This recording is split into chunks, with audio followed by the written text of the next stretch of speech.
In farming, it's not just about what crop we grow, but also how many plants we place in a given area.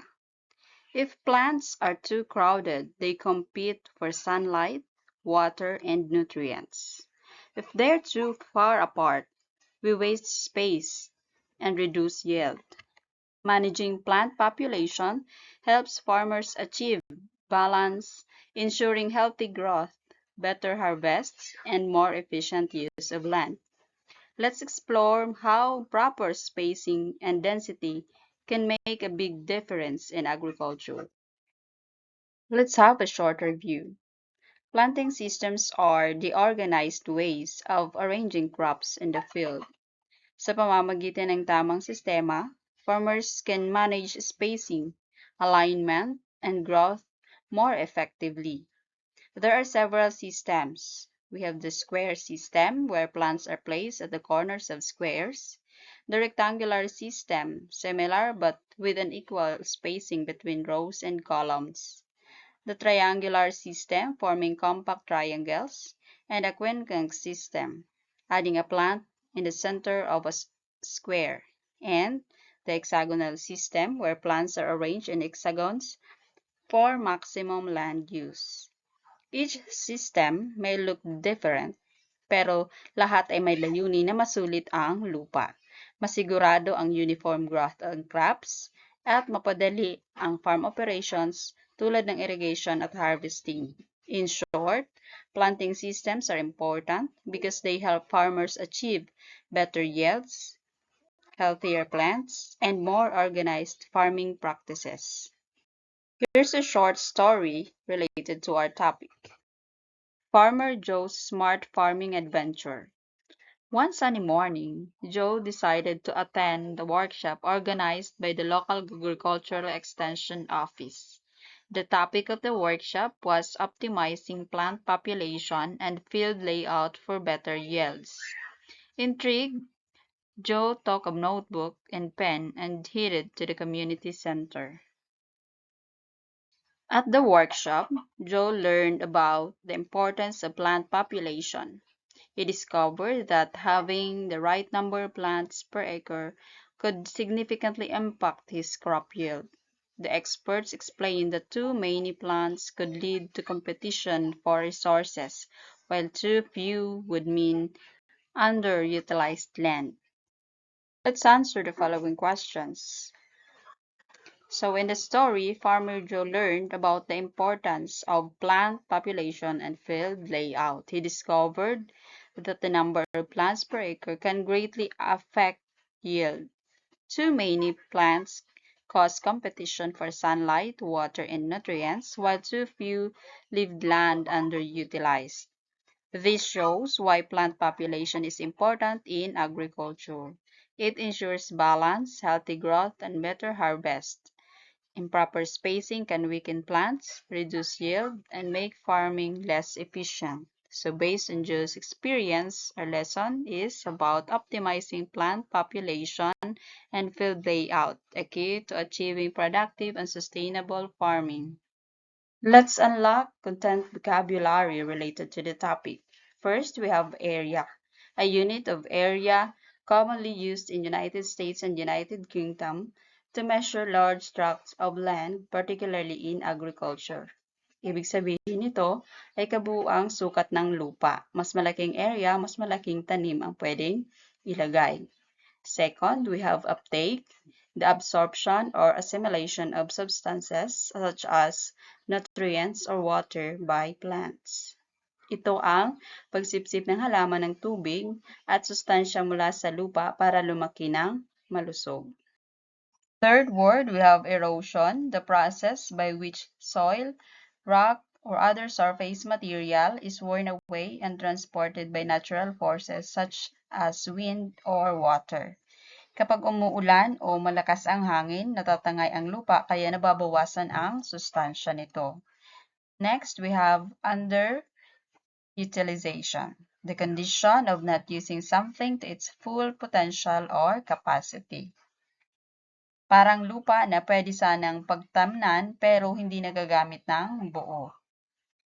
And the last one, we have weeding, the act of removing unwanted plants or weeds from a garden, farm field, or farm field or lawn. Weeding naman ang pagtatanggal ng damo para hindi maagawan ng pagkain at tubig ang mga tanim. Now, let's talk about plant population. Plant population is about how many plants are grown in a given area. Kapag tama ang bilang at tamang distansya ng mga halaman, mas nagiging maayos ang kanilang pagtubo. Proper spacing allows plants to get enough sunlight, nutrients, and water, leading to healthier crops and better yields. Kung masyadong siksika, nagkakaroon ng matinding kompetisyon sa resources. Kung masyadong maluwag, nasasayang naman ang lupa. Kaya ang tamang plant population ay susi sa mas produktibo at mas sustainable na pagsasaka. Ano naman ang density? Density refers to the number of plants per unit area. Kapag tama ang plant density, bawat halaman ay may sapat na sikat ng araw, tubig at nutrients. Kung masyadong mataas ang density, nagkakaroon ng matinding kompetisyon sa pagitan ng mga halaman, parang siksikan sa jeep. Lahat nag-aagawan ng space at resources. Kung mababa naman, nasasayang ang lupa dahil hindi nagagamit ng buo ang available resources. Parang classroom na maraming bakanteng upuan. Next, we have spacing. Spacing refers to the distance between plants in a row and the distance between rows. Kapag tama ang spacing, bawat halaman ay may sapat na lugar para lumaki ng malusog. Appropriate spacing helps maximize yield and minimize competition. Kung masyadong dikit-dikit, nag-aagawan sila ng nutrients at sunlight. Kung masyadong malayo, nasasayang ang lupa. It also makes farm work easier, like weeding, watering, and harvesting dahil may maayos na daanan at access sa bawat tanim. So how do we calculate plant population? So we have here the formula. Plant population equals area of field divided by spacing between plants times spacing between rows. For example, if we have a field of 1 acre with in-row spacing of 30 cm and row spacing of 60 cm, the calculation goes like this. 43,560 square foot divided by 1.1038 square foot equals 22,477 plants. This shows how proper spacing and area directly affect the number of plants we can grow. Kapag tama ang spacing, mas nagiging balance ang plant population, hindi siksikan, hindi rin sayang ang lupa. Let's work through an example of calculating plant population. Let's try a simple activity to understand the plant population. Imagine we have a plot that measures 10 meters by 10 meters. First, we measure the area of the field. 10 meters times 10 meters equals 100 meters squared. So next, we mark the spacing.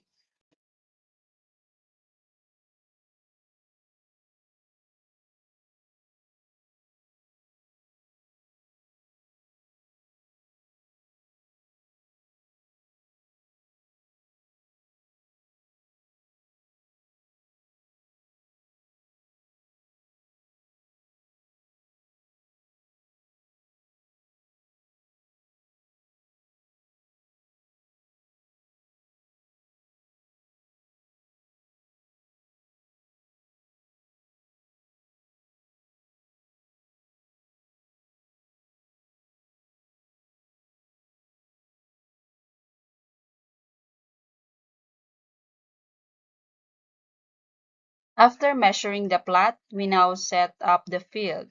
Using small flags, cones, or any markers, place them in the designated area to represent the plants. Make sure each marker follows the correct spacing, 30 cm between plants in a row and 60 cm between rows.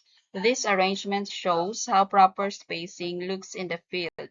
Kapag tama ang pagkakalagay, mas madali ang weeding, watering at harvesting at mas nagiging maayos ang pagtubo ng mga halaman.